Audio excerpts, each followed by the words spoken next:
कैसे हो सब। आज अपना थर्ड पार्ट है चैप्टर नंबर 4 का, द स्ट्रक्चर ऑफ एटॉम का। तो आज पढ़ेंगे हम न्यूट्रॉन के बारे में। तो न्यूट्रॉन क्या है? इन 1932 जे Chadwick discovered another subatomic particles which had no charge and a mass nearly equal to that of a proton। कि 1932 में जे चैडविक ने एक और क्या किया, एटॉमिक पार्टिकल, सब एटॉमिक पार्टिकल का की क्या की उसकी खोज की, और उस पर नो चार्ज मानी अनावेशित, मानी उस पर कोई चार्ज नहीं होता है, एंड ए मास, और वो क्या होता है जो द्रव्यमान होता है, mass nearly equal to that of proton. वो क्या होता है जो द्रव्यमान में किसके बराबर होता है, प्रोटोन के बराबर था। किसने खोज की? जे चैडविक ने इसकी खोज की, और वो क्या था, उस पर कोई चार्ज नहीं होता है और वो प्रोटोन के द्रव्यमान के बराबर होता है। It was eventually name as neutron, और अतः इसका नाम क्या पड़ा, न्यूट्रॉन पड़ा। Neutron are present in the nucleus of the atoms except hydrogen. जो न्यूट्रॉन्स है वो कहाँ प्रेजेंट, कहाँ पाया जाता है? न्यूक्लियस के जो नाभिक होती है, हाइड्रोजन को छोड़कर न्यूक्लियस में होता है, और किसको छोड़कर? एक्सेप्ट हाइड्रोजन को छोड़कर। ये सभी परमाणुओं के, सभी एटॉम्स के क्या होते हैं, न्यूक्लियस में पाया जाता है। कौन? न्यूट्रॉन। इन जनरल, सामान्यतः a neutron is represent as N, और सामान्यतः न्यूट्रॉन को हम किससे दर्शाते हैं? एन से डिनोट करते हैं।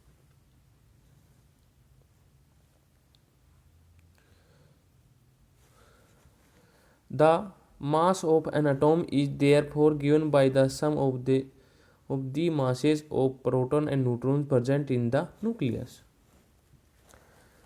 और इस एटॉम्स है, एटॉम का जो मास होता है वो न्यूक्लियस में होता है। न्यूक्लियस में उपस्थित प्रोटॉन और न्यूट्रॉन के द्रव्यमान के योग के द्वारा हम प्रकट कर सकते हैं। किसको? परमाणु का द्रव्यमान को। इसमें जो प्रोटॉन है और न्यूट्रॉन के जो द्रव्यमान है, दोनों का जो मास होगा, उसके द्वारा क्या कर सकते हैं, हम शो प्रेजेंट कर सकते हैं इसको। अब नेक्स्ट टॉपिक अपना, how are electrons distribute in different orbit shells. कि हाउ मन कैसे इलेक्ट्रॉन डिस्ट्रीब्यूट होते हैं, कैसे वितरित होते हैं इसमें, इन डिफरेंट ऑर्बिट्स मानी अलग अलग कक्षाओं में या अलग अलग कोशिकाओं में। The distribution of electrons into different orbits of an atoms was suggest by Bohr and Bury. जो मतलब एटॉम्स की, परमाणुओं की विभिन्न कक्षाओं में इलेक्ट्रॉनों के वितरण के लिए बोर और बरी ने क्या दिए, कुछ सुझाव दिए। The following rules are followed for writing the number of electron in different energy level of shells. जिसे बोर और किसके नाम से जाना जाता है? इसको बोर और बरी के नाम से जाना जाता है, और कुछ नियम दिए गए यहाँ पे इसके। तो इसका सबसे पहला जो नियम है वो क्या है? The maximum number of electrons present in shell is given by the, कि मैंने इस नियम के अनुसार किसी भी सेल में या किसी भी ऑर्बिट में उपस्थित अधिकतम जो इलेक्ट्रॉन की संख्या को formula 2n², विहेन n is the orbit number of energy level index 1 2 3। को किससे दर्शा सकते हैं? हमें अधिकतम जो इलेक्ट्रॉन की जो संख्या थी उसको, जो फॉर्मूला है हमारे पास 2n² से दर्शाया, शो कर सकते हैं। और जहाँ n क्या है, इलेक्ट्रॉनों की अधिकतम, या मैंने n क्या है, कक्षा है, कक्षा की संख्या है, या उसका एनर्जी लेवल है, जैसे कि KLMN 1 2 3, कि K का किससे दर्शाते हैं? 1 से, L को 2 से, M से को 3 से, इस प्रकार से ये इसको एनर्जी लेवल बोलते हैं। Hence the maximum number of electrons in different shells are as follows. इसलिए इलेक्ट्रॉनों की जो अधिकतम संख्या मैक्सिमम नंबर अधिकतम संख्या इलेक्ट्रॉन्स की इन डिफरेंट सेल्स और मैंने अलग अलग कक्षाओं में आर एज फॉलो नीचे दी गई है। फर्स्ट ऑर्बिट ऑफ के सेल विल बी 2 × 10⁻²²। जो फर्स्ट कोशिका में क्या होगी, के कोश में क्या होगी, फर्स्ट कोशिका या फर्स्ट कक्षा के सेल विल बी 2 × 1⁻²। क्या हो जाएगा, 2 रहेगा, 1 का स्क्वायर क्या होता है, 1 ही होता है, और क्या हो जाएगा 2 × 2 2 हो जाएगा। इसी प्रकार है सेकंड ऑर्बिट और एल सेल बी, सेकंड कक्षा, दूसरी कक्षा या एल कोश में क्या होगे, इलेक्ट्रॉन की संख्या दर्शा रहे, तो एल कोश में क्या होगी 2, और 2 कोश में क्या हो जाएगी 2⁻²। तो 2⁻² क्या होगी, 2 का स्क्वायर क्या होता है 4 होता है, 4 × 2 = 8, तो कितना आ गया 8 आ गया। इसी प्रकार थर्ड ऑर्बिट दे रखी है कि एम सेल विल बी, तीसरी कक्षा या एम कोश में 2 × 3⁻², 3⁻² या 3 का स्क्वायर क्या होगा 9 होगा, और 9 × 2 = 18। Fourth orbit of 9 shells will be 2 × 4², तो क्या आ जाएगा 32 हो जाएगा, 4 स्क्वायर क्या होता है 16, 16 × 2 = 32, एज सो ऑन, ऐसे ये चलता रहेगा क्रम में से। The maximum number of electrons then can be accommodated in outmost orbit is 8। और जो सबसे भारी कोश में आउटमोस्ट ऑर्बिट मतलब सबसे भारी वाली कक्षा में या कोश में इलेक्ट्रॉनों की जो संख्या वो अधिकतम कितनी हो सकती है, 8 हो सकती है।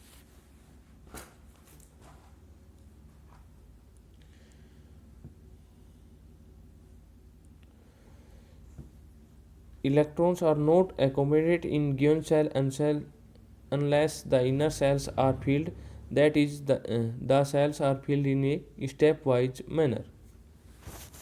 कि मैं किसी भी परमाणु के लिए किसी भी कोश में किसी भी कक्षा में इलेक्ट्रॉन तब तक स्थान नहीं लेते तब तक कि उससे क्या नहीं हो, भीतरी कक्ष पूर्ण रूप से भर नहीं जाते। Atomic structure of the first 18 elements in show schematically in figure 4.4। तो हमें क्या दे रखा है कि पहले जो 18 तत्व एलिमेंट्स हैं उनकी जो परमाणु संरचना की व्यवस्था चित्र 4.4 में दिखाया गया है। तो ये आप देख सकते हो सभी को किस प्रकार से यहाँ पे कक्षाओं में इलेक्ट्रॉन्स को भर रखा है। उसने क्या कहा है, 3 नियम बताए इसने। सबसे पहले क्या बताया कि KLMN कोश बताया कि कक्षा में कितने कितने इलेक्ट्रॉन्स हो सकते हैं, और बताया कि सबसे भारी कोश में सबसे भारी कक्षा में कितने हो सकते हैं, अधिकतम 8 हो सकते हैं। और बोला कि पहले हम जब तक स्थान नहीं भरते तब तक कोश में इलेक्ट्रॉन, जब तक कि उसे क्या लें पहले भीतर वाले भरेंगे उसके बाद ही बाहर वाले भरें, अच्छी भीतर से भरते आएंगे। एक्टिविटी 4.2 दे रखी, make a static atomic model displaying electrons configuration of the first 18 elements. तो आपको क्या करना है, जो स्थायी जो परमाणु मॉडल है उसको तैयार करना और पहले जो 18 तत्व है उनके इलेक्ट्रॉन विन्यास को दिखाना है। The composition of atoms of the first 18 elements in given table पर 4. जो 18 तत्व जो एलिमेंट्स हैं उनके ज़्यादा रखे परमाणुओं की जो संयोजन सारणी 4.1 में दी गई है। तब क्वेश्चन भी दे रखे, right the distribution of the electron in carbon and sodium atoms में। तो इलेक्ट्रॉन और कार्बन के क्या बताने हैं उसमें, सोडियम और कार्बन के जो इलेक्ट्रॉन है उनको डिस्ट्रीब्यूट बनाना है उसका। और सेकंड क्वेश्चन है, if K and L cells of an atoms are full, the what would be the total number of the electrons in atoms। कि बोल K और जो L कोश है उसमें अगर भर जाता किसी परमाणु का इलेक्ट्रॉन तो उस परमाणु इलेक्ट्रॉन की संख्या क्या होगी। तो कितने हो जाएंगे K और L कक्षा में कितने भरे जाएंगे, K कितने हो जाएंगे 2 हो जाएगा, और L में कितने हो जाएंगे 8 हो जाएंगे। तो कितने हो जाएंगे टोटल इलेक्ट्रॉन से हो जाएंगे 10 हो जाएंगे। अब है वैलेंसी, वैलेंसी मीन संयोजकता। We have learned how to the electrons in an atom we are arrangement in different shells orbit. कि हम पढ़ चुके हैं कि जो परमाणु है उनकी जो विभिन्न कक्षाएं हैं या कोश है उनमें इलेक्ट्रॉन किस प्रकार से व्यवस्थित होते हैं। The electrons present in the outermost cell of an atom are known as the valency electrons. और इसको क्या बोलते हैं, किसी परमाणु की जो सबसे बाहरी कक्षा में उपस्थित जो इलेक्ट्रॉन होते हैं उनको क्या बोलते हैं, संयोजकता इलेक्ट्रॉन कहा जा सकता है, या उसको क्या बोलते हैं हम, वैलेंसी इलेक्ट्रॉन कहते हैं. जब से मानो कि जिस बाहर वाली कक्षा में, जैसे K L M N है, जो सबसे बाहर जो कक्षा होगी, के हो या भले एल हो या एम हो या एन हो, उनमें अगर जितने भी आपको इलेक्ट्रॉन्स है उसमें, वो क्या कहलाएगी, उसकी वैलेंसी इलेक्ट्रॉन कहलाती है. बाहर वाली में जितने भी कक्षा में जितने इलेक्ट्रॉन्स होंगे वो क्या कहलाएगी, उसकी वैलेंसी कहलाती है. ठीक है. From the Bohr Bury scheme we also know that the outermost shell of an atom can, कि किसी भी परमाणु, मतलब बोर बरी ने क्या कहा था, एक स्कीम से हम जानते हैं किसी भी परमाणु का आउटर मोस्ट भारतम, जो बाहर वाला जो कक्षा है, बाहर वाली कक्षा में पूर्ण रूप से इलेक्ट्रॉन कितने भर सकते हैं हम, 8 भर सकते हैं, 8 से भरे रहते. तो लास्ट में जो जितने भी वो है अपनी कक्षा है उसमें कितने भरे रहेंगे, सबसे लास्ट वाली में 8 भर सकते हैं हम. कितने भर सकते हैं, 8 इलेक्ट्रॉन्स भर सकते. अब है अकोमोडेटेड एक मैक्सिमम ऑफ इलेक्ट्रॉन्स, तो हम क्या कर सकते हैं, आउटर जो बाहर वाली कक्षा में हम अधिकतम 8 इलेक्ट्रॉन्स भर सकते हैं. It is was observed that the atoms of elements completely filled with 8 electrons in the outermost shell showed little chemical activity. और हम यह देखा गया कि जिन एलिमेंट के एटॉम के बाहरतम जो मन बाहर वाले जो कक्षा है पूर्ण रूप से इलेक्ट्रॉन से भरे होते हैं, तो वो क्या कहलाते हैं, electron in the outer most little chemical activity. तो क्या होते हैं, वो रासायनिक रूप से सक्रिय नहीं होते. क्या नहीं होते, केमिकल एक्टिविटी होती है, केमिकल रासायनिक रूप से एक्टिविट नहीं होती activity. In other word their combining capacity और वैलेंसी इन जीरो. दूसरे शब्दों में ऐसे हम एलिमेंट्स को क्या बोल सकते हैं हम, इसकी जो वैलेंसी है वो क्या है, जीरो है. ठीक है. Of these inert elements the helium atoms has 2 electrons in its outermost shell, and all other elements have atom with 8 elements in the outermost shell. अब हीलियम है तो क्या है वो, हीलियम एटॉम्स मन हीलियम जो परमाणु है उसमें 2 इलेक्ट्रॉन्स होते हैं आउटर मोस्ट सेल्स, मन बाहर वाली कक्षा में 2 इलेक्ट्रॉन होते हैं. एंड ऑल अदर एलिमेंट्स, और अन्य तत्वों में बात करें तो हम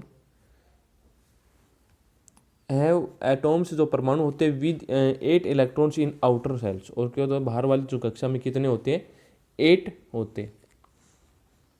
the combine capacity of the atoms of elements that is their tendency to react and from molecules with atoms of the same और different elements was thus explain as an attempt to attain a fully filled outer most shell. कि किसी भी, या बोला कि जो मतलब combine जो कैपेसिटी है किसकी, एटॉम्स की, या इसके परमाणु की जो संयोजन शक्ति है, या इसके समान यानी किसी तत्व की परमाणु से मिलकर क्या करते हो, अणु बनाने की प्रवृत्ति, टेंडेंसी और रिएक्ट, उनके साथ क्या करते, क्रिया करते. और वो क्या करते अपने आउटर मोस्ट वाले में, आउटर मोस्ट सेल्स में क्या करते, कक्षा को पूर्ण रूप से भरने का क्या करते, पहले प्रयास करते हैं. जहाँ 8 इलेक्ट्रॉन वाली सबसे भारीतम बाहर कक्षा को अष्टक माना जाता है. क्या माना जाता है, अष्टक. Fully filled outer most shells, जो हम बाहर वाले में कितने अटैम्प्ट कर सकते हैं, 8 इलेक्ट्रॉन्स को क्या कर सकते हैं, अटैम्प्ट कर सकते हैं आउटर मोस्ट सेल्स में. जो एटॉम होते हैं वो अपनी अंतिम कक्षा में या अपनी अंतिम कक्षा में सेल्स में क्या कर सकते हैं, अष्टक प्राप्त करने के लिए क्या करते हैं, वो रिएक्ट करते हैं. टेंडेंसी रिएक्ट करते हैं किसके साथ, मॉलिक्यूल्स के साथ. और क्या करते हैं, वो आपस में इलेक्ट्रॉनों की साझेदारी करते हैं. और उन क्या करते हैं, वो या तो दे देते हैं या उसको ले लेते हैं, त्याग देते हैं या उसको ग्रहण करते हैं. And most cells which had 8 electrons was said to possess an octet. Atom would thus react so as to achieve an octet in the outer most shell. इस प्रकार से आउटर मोस्ट सेल से जो मैंने बाहर वाली जो सेल्स होती कोशिका होती है उसमें 8 इलेक्ट्रॉन्स क्या होते हैं, इलेक्ट्रॉनों से बनाने के लिए मैंने अष्टक बनाने के लिए क्या करता है, ऑक्टेट मैंने अष्टक होता है, अष्टक बनाने के लिए वो क्या करता है, so as achieve octet in the outer most shells. दूसरे से क्या करता है, जितनी संख्या में इलेक्ट्रॉनों की साझेदारी या स्थानांतरण होता है वो उसी तत्व की क्या कहलाती है, वो संयोजकता कहलाती है उसकी। This was done by the sharing, gaining और losing electrons, the number of electron gains lost और share so as to make the octet of electrons in the outer most shells gives us directly the combined capacity of the. तो क्या करता है कि this was done by sharing, और वो क्या करता है किसी से साझेदारी करता है, वो गेनिंग करता है या लूजिंग करता है इलेक्ट्रॉन को, या उसको ग्रहण करेगा, उसको प्राप्त करता है या उसको दे देता है। The number of electrons gain lost और share so as to make octet of the electrons in the outer most shells. और जो उनकी जो संख्या है, इलेक्ट्रॉनों की जो संख्या है वो क्या करता है, उनको लॉस्ट में खो देता है, गेनिंग में प्राप्त करता है। टू एज मेक बनाने के लिए, क्या बनाने के लिए, ऑक्टेट बनाने, अष्टक बनाने के लिए, इलेक्ट्रॉनों का अष्टक बनाने के लिए आउटर मोस्ट सेल्स मैंने बाहर वाली कोशिका में, gives us directly the combine पे कैपेसिटी, और उसी को क्या कहलाती है, उसकी कॉम्बाइन कैपेसिटी कहलाती है। उस सेल की क्या कहलाएगी, कॉम्बाइन कैपेसिटी कहलाती है, ग्रहण करने की या त्यागने की। Elements that is the valency discuss in the previous chapter. तो हमने एलिमेंट्स में तत्वों के बारे में क्या पिछले अध्याय में चर्चा की गई थी। फॉर एग्जाम्पल के लिए hydrogen, lithium, sodium atoms contain 1 electrons each in their outer most shell, therefore each one of them can lose 1 electrons. मैंने एग्जाम्पल के लिए क्या करते हैं, जो हाइड्रोजन है और लिथियम या सोडियम, प्रत्येक मैंने ईच मैंने प्रत्येक के एटॉम्स के मैंने प्रत्येक परमाणुओं के बाह्यतम कक्ष में एक एक क्या होता है, इलेक्ट्रॉन होता है, 1 इलेक्ट्रॉन होता है। Therefore such one of them can lose 1 electron. तो वो क्या करते हुए है, एक इलेक्ट्रॉन को क्या कर सकते हैं, त्याग कर सकते हैं, उसको लूज कर सकते हैं, छोड़ सकते हैं उसको। सो इसलिए they are said to have valency of 1। तो उसकी जो वैलेंसी वो क्या कहलाएगी, एक कही जाती है, 1 बोलते हैं उसको, वैलेंसी ऑफ 1 कही जाती है वैलेंसी, उसकी वैलेंसी क्या भाई, 1 है। कैन यू टेल, क्या मुझे बता सकते हो, what is valency of magnesium and aluminium की, कि मैग्नीशियम और एल्यूमिनियम की जो वैलेंसी है वो क्या है। It is 2 and 3 respectively because magnesium has 2 electron its outer most shells and aluminium has 3 electrons in outer most shells. कि जो मैग्नीशियम है उसमें कितनी है, मैग्नीशियम और एल्यूमिनियम में दोनों में कितनी है, 2 और 3 होती है। तो मैग्नीशियम के बाह्यतम कक्ष में जो इलेक्ट्रॉन्स है तो 2 इलेक्ट्रॉन्स होते हैं, और एल्यूमिनियम के जो बाह्यतम कक्ष में जो इलेक्ट्रॉन होंगे कितने होंगे, 3 होंगे उसमें।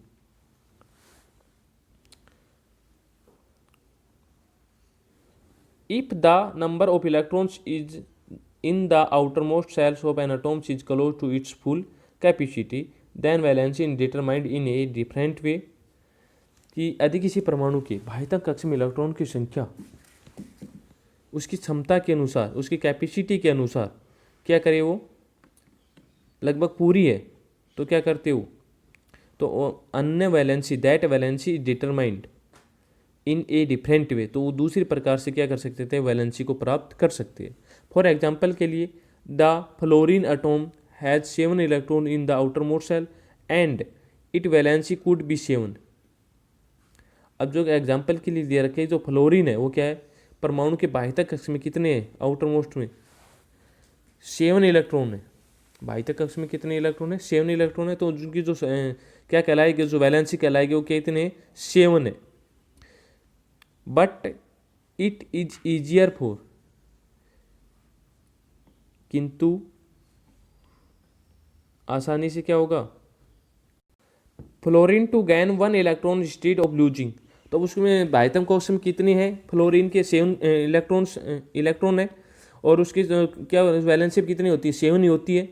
अब उसको कितने गेन चाहिए प्राप्त करना, फ्लोरीन को माने एस्टेक बनाने के लिए, उसको ऑक्टेट बनाएगा तो कितनी चाहिए उसको, 1 की आवश्यकता है, 1। तो gain 1 electron instead of losing 7 electrons. या तो क्या कर सकता है, 7 इलेक्ट्रॉन को त्याग कर सकता है, लूज कर सकता है, तो या 1 को गेन कर सकता है, वन गेन माने प्राप्त कर सकता है।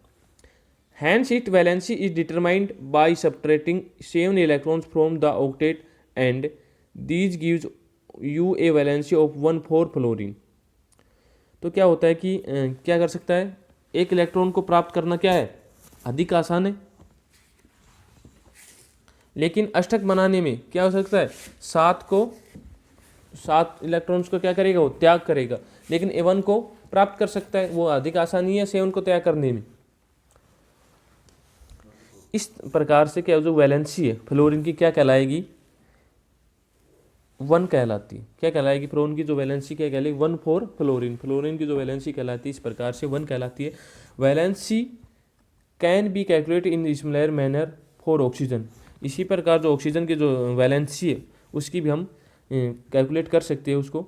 What is the valency of oxygen that you get from this calculation, कि मानी इस परिकलन से ऑक्सीजन की जो वैलेंसी है वो कितनी होगी, क्या कैलकुलेशन कर सकते हो आप।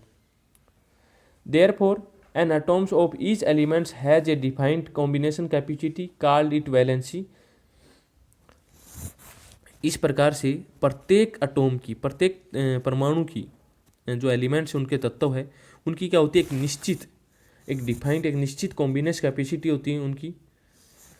कॉल्ड इज वैलेंसी को क्या बोलते हैं हम, वैलेंसी बोलते हैं उनको। Valency of the first 18 elements is given in the last column of table 4.1। तो वैलेंसी जो दे रखी है हमें, जो फर्स्ट जो 18 जो एलिमेंट्स हैं उनकी क्या दे रखी है, वैलेंसी दे रखी है हमें, और जो कॉलम है टेबल 4.1 में हमें दे रखा है यहाँ पे। तो आप देख सकते हो यहाँ पे इसको।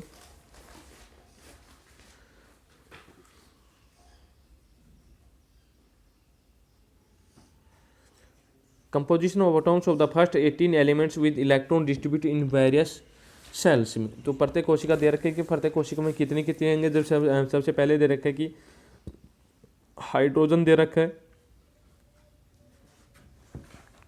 इसकी जो सिंबल होता है एच से दर्शाता है। एटॉमिक जो नंबर होते हैं 1 से, नंबर ऑफ प्रोटॉन 1 है, नंबर ऑफ न्यूट्रॉन्स नहीं है इसमें, नंबर ऑफ इलेक्ट्रॉन्स 1 है। तो डिस्ट्रीब्यूशन कैसे होगा, के कक्षा में कितने आएंगे, 1 आएगा, ठीक है। तो वैलेंसी भी क्या रहेगी इसकी, 1 ही रहेगी। इसी पर आप सभी को दे सकते हो।